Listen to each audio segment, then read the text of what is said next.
किसी भी बात को लेकर हम दिन रात अगर वही सोचेंगे ना, तो शरीर में दो चीज होगा।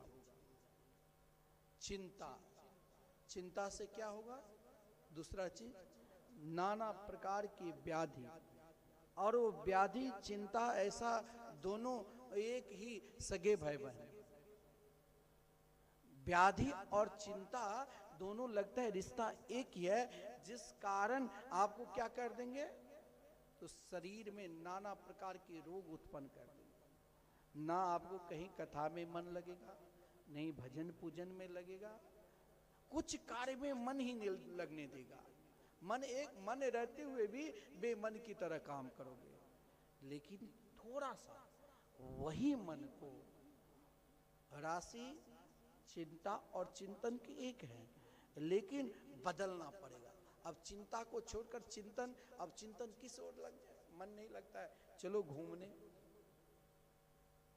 तो हो सकता है घूमने भी गए, मन में अरे काफी वृंदावन घूमने जाते, शहर में भीड़ है, कौन जाए, घर में ही क्यों न सो जाए। कहीं भी जाता हो तीर्थ स्थान में तो वहां भी मन नहीं लग जाता है, कहीं घूमने गया वहां भी मन नहीं लगता है। मन नहीं लगने के महाराज क्या कारण है कि आपने जो दवा लेना चाहिए वो दवा नहीं शुरुआत की। मन को मुस्कुराने के लिए मालूम है दवा कौन सा है? मालूम है? मन तो सबके पास है, चींटी से लेकर ब्रह्मा तक के सबके बन है, लेकिन मन में मुस्कुराहट लाने के लिए एक ही दवा है। कौन सा दवा? तो भवोस धा छोत्र बनो विरामा। मन को चाहिए मुस्कुराहट के लिए, आराम चाहिए, तो एक मात्र उन दवा को आश्रय ले लो। क्या? भगवान की मंगलमयी कथा, कीर्तन, स्मरण, और ये दवा आपने खाना प्रारंभ कर दिया। इनमें से कोई दवा कथा सुनने लग जाओ, नाम सुनने में कहते अरे हमें कोई नहीं पसंद है, तो स्वयं अरे हमारे आचार्य ने, व्यास जी ने भागवत की रचना कर दी, गोस्वामी तुलसीदास जी ने रामचरितमानस की। आप मानस और भागवत बार बार पाठ करिए, चिंतन करिए, मन अपने आप लगने लग जाएगा। भगवान की लीला की चिंतन करोगे तो यहाँ देवर्षि नारद जी ने कहा आप जिस कारण दुखी है उस दुख को छोड़ दो, क्योंकि आप तो भगवान के हैं। जीवात्मा और परमात्मा का मिलन बड़ा विलक्षण है। यहाँ भगवान स्वयं देवर्षि नारद जी ने भक्ति देवी से कहा कि आप तो भगवान के प्रिय हैं, पटरानी हैं। जिस ज्ञान को प्राप्त करने के लिए लोग तरसते, वो ज्ञान आपके पुत्र बने हैं। जिस वैराग्य को के लिए लोग भटकते हैं, वो वैराग्य आपके साथ, त्याग आपके साथ है। फिर आप दुखी, आप चिंतातुर, व्याकुलता कारण यही है जो आप, जिसने दिया आपके साथ स्वयं मुक्ति को भी साथ कर दी। और जो बड़े बड़े योगी यति सन्यासी मुक्ति के लिए तड़पते हैं और मुक्ति आपके दासी बनी है, फिर भी यदि दुख है, बहुत लोग कहते हैं सारी सुख सुविधा रहने के बाद महाराज शांति नहीं है। शांति कैसे होगी? जहां शांति है वहां आपको विश्वास, लगन हो सकता है और विश्वास भी बढ़ सकता है, लेकिन विश्वास के साथ साथ क्या आपका संबंध है? जो आपको त्याग दिए उसे तो आप बहुत गहराई में संबंध बना के रखते हो, और जो आपके साथ निरंतर रहते हैं उसे आप भूल चुके हो।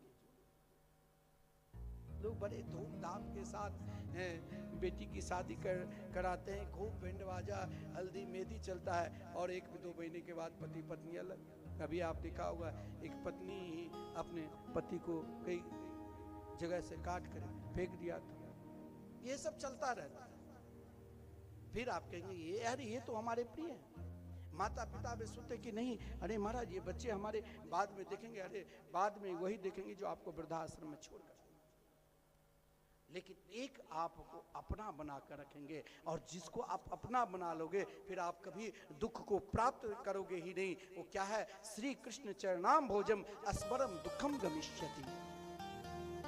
एक बात घर में रहकर, परिवार में रहकर, व्यापार के साथ में रहकर, जिस स्थिति में हो, जिस परिस्थिति में हो, एकमात्र चाहे सब कुछ छूट जाए लेकिन श्री कृष्ण के मंगल में नाम हमें छूटे ही नहीं। चाहे कुछ हो जाए वो तो मेरे साथ है। केवल यही भाव करके आप आगे बढ़ोगे तो जीवन में जिस व्यथा को लेकर आप दुखी है वो दुख कभी आएगा ही नहीं। ये स्वयं देवर्षि नारद जी ने भक्ति देवी को समझाया और भक्ति देवी यही बात समझकर अपने आप को विश्वास रखकर आगे बढ़ी। तो देवर्षि नारद जी से देखिए एक दुखी, एक पल में एक संत की वाणी पर इतना तक विश्वास हो गया कि उनके अंदर मुस्कुराहट, लेकिन प्रार्थना की मेरे पुत्र और ये ज्ञान है, ये वैराग्य। अब यहाँ पर ये कोई कथा, कोई कहानी और कोई उपन्यास नहीं है। यहाँ ज्ञान और वैराग्य, जो स्वयं भगवान के पुत्र है दोनों, वो दुखी, आप बहुत बड़े ज्ञानी हैं या आप बहुत बड़े त्यागी है, वैरागी है, फिर भी आपके चरणार बिंद में, भगवान के चरणार बिंद के प्रति निष्ठा प्रेम नहीं है तो आप दुख को प्राप्ति करोगे। लेकिन इसे जागृत करना है, इनको अपनाना है। ज्ञान नहीं रहेगा तो फिर उस भक्ति भाव में हमें मन ही नहीं लगेगा। तो यहाँ देवर्षि नारद जी ने देखिए कृपा, भगवान की कृपा आप चाहोगे कि एकाएक मेरे ऊपर कृपा कर दे, खूब धन दौलत दे दे, प्रतिष्ठा दे दे, खूब नाम दे दे, ये नहीं होता है, या खूब भक्ति प्रदान कर दे। कृपा के भी एक मार्ग है। जैसे महाराज हम फर्स्ट फ्लोर पर चढ़ते हैं, लिफ्ट नहीं है तो हमें झीना के सहारे चढ़ना पड़ता है ना, तो एक एक पौधाम पर पैर रखते हैं। उसी प्रकार परमात्मा की कृपा सीधे अगर आप प्राप्त कर लोगे तो कभी कभी क्या होता है, उन सीधे कृपा प्राप्त करने के बाद अभिमान भी उत्पन्न हो जाता है। महाराज सहस्त्रबाहु, जिसने अपने गुरुदेव की सेवा निष्ठा के प्रताप से महाराज दो भुजा, और गुरुदेव ने कहा लो मुझे पानी, ये रेगिस्तान इलाका से दूर से पानी लाया, देर हो गई, दूर गुरुदेव ने कहा जाओ तेरे दोनों हाथ कट जाए, उस बालू पर घिसते हुए आया, फिर कहा तुम और देर करो, पैर कट गया, फिर भी गर्दन में उस कमंडल को जो लेकर तनिक जल दिया। गुरुदेव ने कहा अरे अर्जुन तू तो सहस्त्रबाहु की तरह, और उनको 1000 भुजा प्रदान कर दी, लेकिन कृपा तो हुआ लेकिन पात्रता नहीं हुई। जिस पात्रता नहीं होने के कारण फिर वही भगवान कृपा करते हैं और वही भगवान अंत भी कर देते हैं। वही सहस्त्रबाहु को परशुराम जी के रूप में आकर उनका अंत भी कर दिया। संपूर्ण भुजाओं को ऐसी भुजा से अभिमान है, अलग कर दिया, नष्ट कर दिया। तो कृपा की प्रक्रिया भी समझने के लिए और कृपा लेने के लिए ही हमें सर्वप्रथम एक एक पौधा पर चलना। जैसे देवर्षि नारद जी ज्ञान और वैराग्य को जब भक्ति देवी ने प्रार्थना की तो सर्वप्रथम भगवान की भक्ति में मन कैसे लगे, इसके लिए हमें प्रथम प्रक्रिया अपनाना चाहिए। महापुरुषों की वाणी का लाभ लो और उनके जो वाणी के लाभ लोगे, सत्संग का लाभ लोगे, तो उससे क्या होगा, थोड़ा हल्का सा मन उधर भागेगा, फिर धीरे धीरे मन लगने लग जाएगा। तो देवर्षि नारद जी ने पहले उनको अपने पास बुलाया, ज्ञान वैराग्य, बैठो सत्संग करो। भाई वृद्ध, यानी अगर सत्संग में भगवान की भक्ति में मन ना लगे तो समझ लो कि आप युवा अवस्था में रहकर भी वही वृद्धा अवस्था को प्राप्त कर चुके हैं।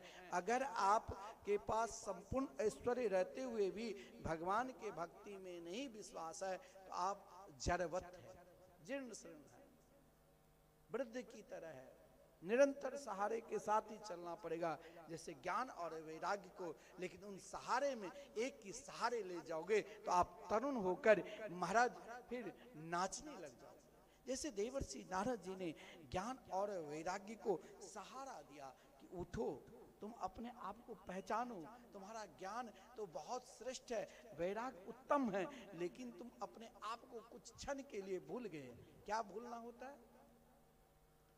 ज्ञान है ऐसा, ये हम सब जानते हैं कि संसार कुछ नहीं है, ये सब वैसे ढकोसलेबाज है, एक दिन मरना ही पड़ेगा, ये ज्ञान है। फिर भी हम भगवान की भक्ति क्यों नहीं करते हैं? क्योंकि मेरे ऊपर किसी महापुरुष की कृपा नहीं, किसी संत की कृपा नहीं, उनके निकट अभी हम उन कृपा रूपी प्रसाद को नहीं ले चुके हैं। इसीलिए देवर्षि नारद जी ने ज्ञान और वैराग्य को कृपा रूपी प्रसाद देते हुए वहां तक पहुंचा दिया। फिर यहाँ तक उनको मन, जो कल तक कहते थे अरे मुझे ये कथा सत्संग से दूर रहना है, मुझे इनमें मन नहीं लगता है, विश्वास ही नहीं जगता है, मैं ऊब चुका हूँ, ऊबो नहीं, उसको फिर पहचानो। जहां से ऊब जाओ वहां से थक जाओ, और थक कर फिर नीचे आ जाओ, आराम कर लो।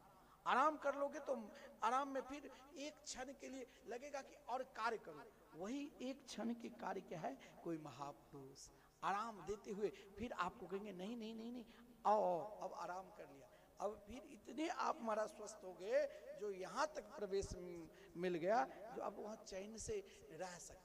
कल तक बेचैन थे। देवर्षि नारद जी ने कहा कि इनके ऊपर पहला चरण पर तो आ चुके, दूसरे चरण के लिए क्या करूं? तो स्वयं अपने मुख को उनके निकट सटाकर कहा आप उठने में असमर्थ है, हो सकता है मैंने बहुत श्रेष्ठ कार्य किया, बहुत दान पुण्य सत्कर्म के, फिर भी मुझे भगवान की भक्ति में मन बिल्कुल नहीं लग रहा है, तो भी घबराना नहीं चाहिए, तो भी जो भगवान की संगति कर रहे हैं उनके संग में लग जाना चाहिए। वो कौन है? तो सद्गुरु है। देवर्षि नारद जी ने ज्ञान और वैराग्य के निकट अपना मुख सटाकर शरणागति मंत्र दे दिया। शरणागति मंत्र ये होता है जो हम अब भगवान के हो चुके हैं, दुनिया में रहकर भी जैसे हम गुरु दीक्षा लेते हैं, तो आजकल तो गुरु दीक्षा अपने मन मर्जी से चलने लगे, लेकिन आचार्य परंपरा के द्वारा, गुरु परंपरा के द्वारा, जिनकी परंपरा सतयुग त्रेता द्वापर कलयुग से चल रहे हैं, उन आचार्य पद्धति के द्वारा अगर लेते हैं तो इससे भी जीवन में बहुत परिवर्तन होता है।